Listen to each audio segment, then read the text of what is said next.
All right. Welcome to the first ever Bingo Podcast episode, whatever this one is. I think it's 8.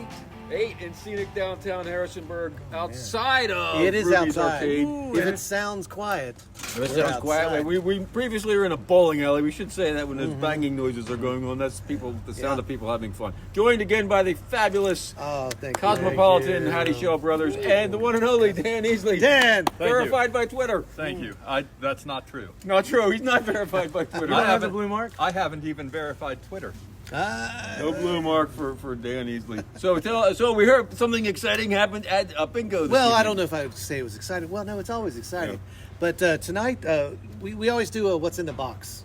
There's a particular game where we play, the person who wins bingo gets to play What's in the Box. And it's just this box, and every week we put a little something sort of prize in it. And sometimes the prize is cool, and other times it's not cool. In fact, I remember one time it was a roll of toilet paper was the prize. That was the most uncool. That was the most uncool.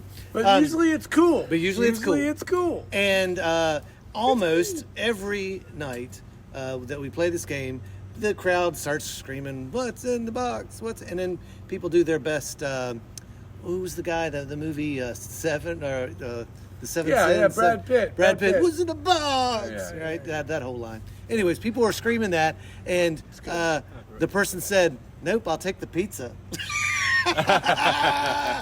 So, and all of a sudden, the crowd, which normally watches the box being open, they're just kind of like, "What?" And a couple of them start booing. Was that the first time that happened? It's the first time it's ever happened. Yeah, I guess it is.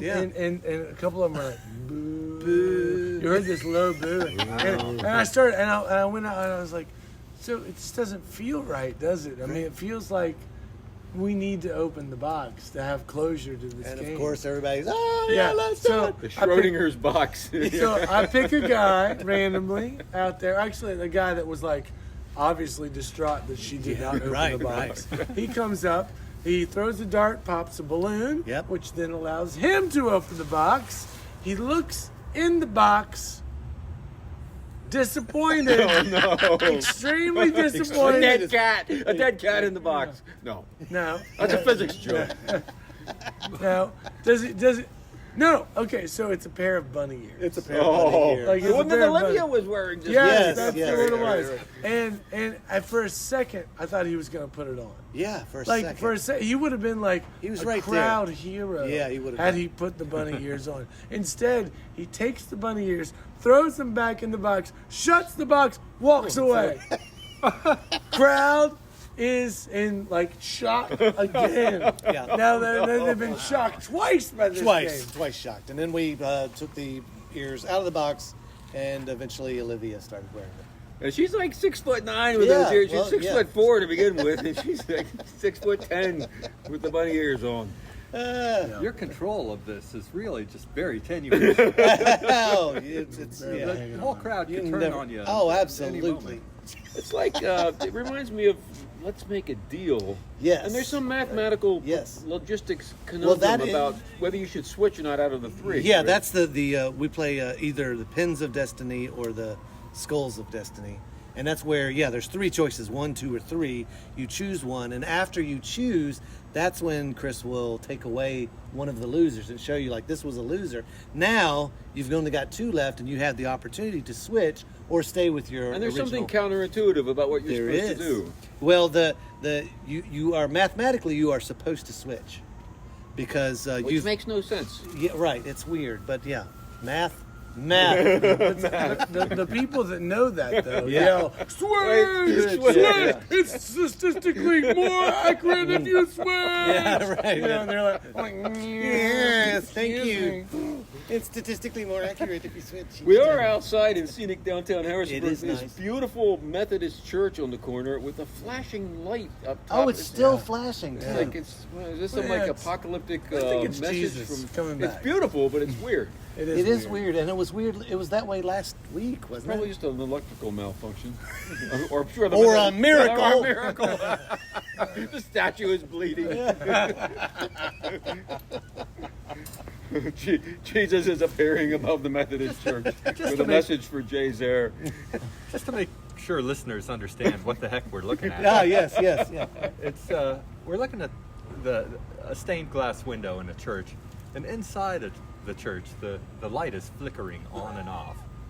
Yeah. And it's Right behind Jesus. Behind though. It the is beautiful, right behind it. it's a beautiful stained glass window. It is. They've just been redone. They are beautiful. This is one of the most beautiful buildings downtown, I have to It say. really is. They spared no expense. And it's Except wonderful. on the electricity Yeah, evidently. or on that particular light bulb. Ah, who cares about the video? and on the property taxes. You know what's interesting? Why did they decide to put the little tower on the end of that? You know what I'm saying? Like they added that. Are you sure? Oh yeah, 100%. Yeah, they relatively recently. Yeah, it did. No, it did. no, I mean like 100 years ago or No, 50 years ago. no, That tower? No, like the top. The top peak. enclosed. Oh, peak. Yeah. Yeah. I don't know. It had always been a tower, but then they added the little. They've got peak. a spire. Yeah. This is the point- That's the Spire. word. This is the point to bring up that there were a lot of mistakes that we were making because Oh, right.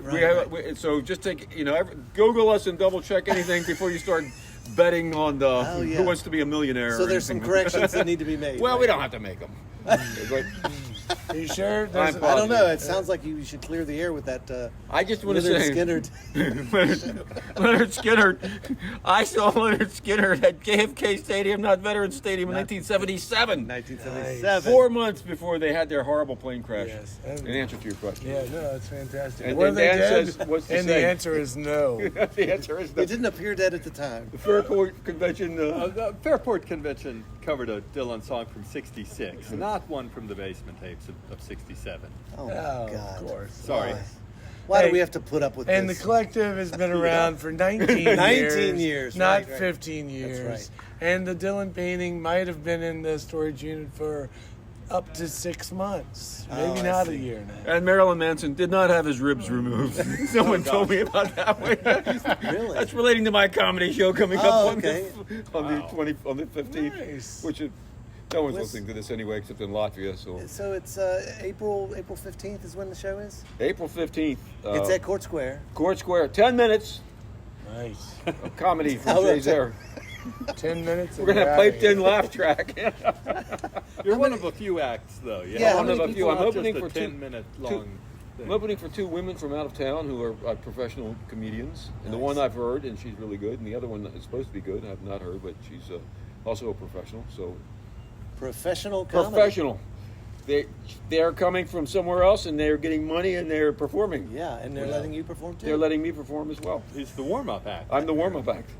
Me and I'll be dancing with balloons and. Oh, good. I'm, Are you still using a ventriloquist at all? I think I think since no one's going to hear this, I think I am going to sneak out. I've been mentioning that I'm a ventriloquist. Yeah, yeah. I think at the end I'm going to prove it and have them bring out the dummy. And Nice. I think I'm going to try to do the drinking the glass of water and Yeah. talking. Oh, that's good. It's got to be a simple trick. If I can learn between now and Saturday. yeah. Yeah. How hard can it be? Do you remember when you lived in Leesburg? There was a Mexican restaurant. Oh yeah, yeah. Me that's and right. you went to. Yeah. That would have professional comedy night. Right, yeah. And they had a host and everything. I mean, it was like It was cool, It was crazy. but in a very small restaurant. Yeah, that I sat mean, like the 20 space people. was certainly no bigger than where we're sitting right here. Yeah, and it was cool. It was like had lights, and the guy, "Hi, it's comedy night. Here we go." You know, There's a lot of and they had touring acts. it's a big comedy scene going on around here right now. Yeah, that's cool. They're trying to, and in X2 comedy, they're trying to, God bless them, Dawn and Chris are trying to build up Harrisonburg And- into a they, center. they do like a workshop thing too. They do right? workshops. They've Yeah. got the Basement Comics, of which I'm a member, Oh, okay. and it's all cleanish comedy. Yeah, clean it. But I'm going to be doing some shows that are regular comedy. We'll be unleashing the So power. there's cleanish and then regular. That's Well, what we're gonna that's need what- us some regular comedy. Regular comedy. All My that clean wives, comedy. please. It's just not going over too well, folks. So we're going to talk about the tribute, the Laurel Canyon tribute, right? Yeah. What do we Yeah, have? so you brought it up last week. That's right. Well, And Paul I think it's McCartney worth- I is think it's coming? worth talking Give us about. give us a reminder of what the whole thing is. Yeah. okay. So at Pale Fire, they do a cup.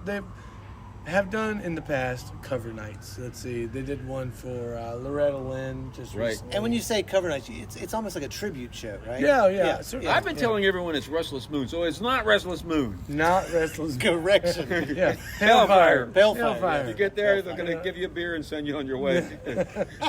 It's just fine. Yeah. They'll appreciate that too. Sure. But so this evening is going to be, it's a bunch of local artists, 20 plus local artists, all doing covers from bands that came from the Laurel Canyon area. I'm also, they basically lived in Laurel Canyon, 60s, 70s. We're being pretty loose with the years. Gotcha. There. So who does that so not you can include from Southern California? Well, I know. I mean, it's like, So many people went through that area. Yeah, a whole lot. But essentially, I'm cutting out all of San Francisco. Oh, right. No Grateful Dead. Yeah, no Grateful Dead. I mean, Flying Burrito Brothers out the window. no, they're in. They're in. Yeah, Oh, really? Graham Cool. Parson. Graham Parson definitely was living in Laurel Canyon. Huh. Yeah. And in Northern Virginia. What? Yes, he and Emmylou Harris started in the Nova, in the DMV, in the DMC. Quote me. Okay, you're gonna have to check me on this. Christoph's in Latvia. Can send us an email and we'll check that. But I'm almost positive that Emmylou Harris and Graham Parsons used to perform in, got their start in Northern Virginia. In Northern Virginia. Yeah. Right So. there with the Foo Fighters guy. Oh, Or was yeah. that Maryland? That wasn't. No, that was It was Northern Virginia. Northern Virginia as well. So keep going. You keep talking. Let's see. Justin Jones is going to Justin be Jones, right. doing a what's it? He's doing a Jackson Brown song. Oh, nice. That's going to be really good. I'm excited about that. Which one was it? I can't remember what he's doing now. There's hey, take care. That's our adoring fans. Oh, there they go. We have Yeah, to- that's we have right. to say goodbye to them. It's That's right. important. We're doing their wedding. Oh, that's right. We'll be playing bingo at their That's right. We're wedding. going to play bingo at their wedding. Yeah. It's true. It's a weird world we live in. It is. Now, I don't know. I'm trying to remember everybody. I don't have a list. Sadly, if I had. Corey Green. Oh, She Corey just Green. signed up. Corey No. Green's going to be What doing is, it. Fantastic. what's she gonna say? She's going to do a Linda Rodstadt song. Oh, cool. Yeah. And which is really you're going to good. have Dr. Howe as the back band? Is that Yeah, right? essentially, Dr. Howe with Josh Vanna. Right? Yeah. Yep. So, Troutmouth Blake. oh, Oh, yes. what's he going to be He's singing? going to do a Warren Zevon song. Fantastic. Oh, wow. That's Mm-hmm. great. Yeah. That'll bring in the fans. The girls love Troutmouth. Okay, good. I just made that up. The girls The girls. love. Jay loves Troutmouth. Oh. That's my repressed The girls homosexuality love coming through here. Troutmouth. Man. Danny's like running away from the. Yeah. I no longer want to be associated with this podcast. Did I mention Danny Dollinger? No. Dan- He's good, Out of right? state. He's really good. Hey, there's the church. I mentioned Danny Dollinger, and And, look what Wow. happens. And Jesus is still blinking over there. So he's going to be doing a Frank Zappa song. Oh, fun. Yeah. And is he live in Stanton or is that Yeah, he okay? lives in Yeah. Stanton. Gotcha. Now, interestingly enough, Frank Zappa is pretty much like the epicenter of the Laurel Canyon scene in the early 60s. Really? Yeah, Frank Early Zappa. 60s. Yeah, early 60s. Had he bought And- Tom Mix's house or Roy Rogers or one of those Western Yeah. stars? And it was like the mother, basically everyone that was anyone played with the Mothers of Invention in the Is that early. right? Yeah, no, he was wildly popular. That is. I mean, like, well, the club scene there seems Yeah. like something unreal as to what would exist today. I was Right. listening to this. I was listening to this thing about Love, the band Love. Another Yeah, yeah. podcast? Yeah, another podcast Oh. about love. Oh, and the band Love. The band Love. That's a great band. And Yeah, Little Red Book. absolutely. yeah, It's one of my favorite songs ever.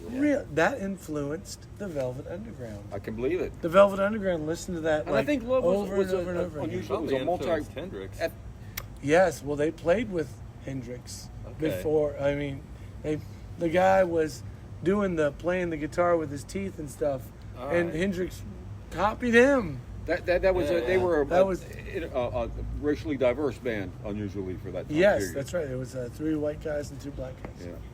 Wow, that's cool. Yeah, and they had a woman as their manager, Oh, very which is interesting. also like unheard of. Yeah, Hey, you guys. too. See you guys.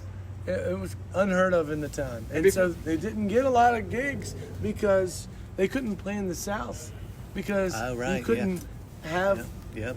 the mix Yeah. was bad. It's great. It's Wow. very interesting tale. Before I forget, and I don't have the link tonight, but there's a Corey Green has been on a number of podcasts by Doug Fern, who was our producer of these that are really amazing, especially if you're Okay. interested in production of music and Right. recording and the history of all that. So Okay, I'll get cool. to bring the link in sometime. Cool. All right, yeah. Share any link you got. We'll connect to this. We'll put it in the notes below. Yes, that's right. Ta-da! That's right. And we do. We're there. We're at 15 minutes. It And I goes by had so double quickly. checked myself. Yes. Many, double-check. I'm quoting from the internet, so it's got to be true. Yeah. Many people don't realize that Emmylou Harris's distinguished career got its start in Washington, D.C. during the late 60s and early 70s. Did you look that up so that I you looked- didn't feel so Yes, crazy? absolutely. Gotcha, yeah. Hey, I didn't that's wanna- not crazy. I didn't want to walk away from this and have to live for the rest of the week, knowing that I said something completely untrue. Excellent. Yeah. So we're done? That's That's it. All right, that wraps it up for another fantastic edition Fantastic. of the Post Bingo Podcast, Bingo Easley Podcast from scenic downtown Harrisonburg, out on the patio, under the stars. And we'll see you next week, right here, same time, same bat channel, same bat time. Perfect.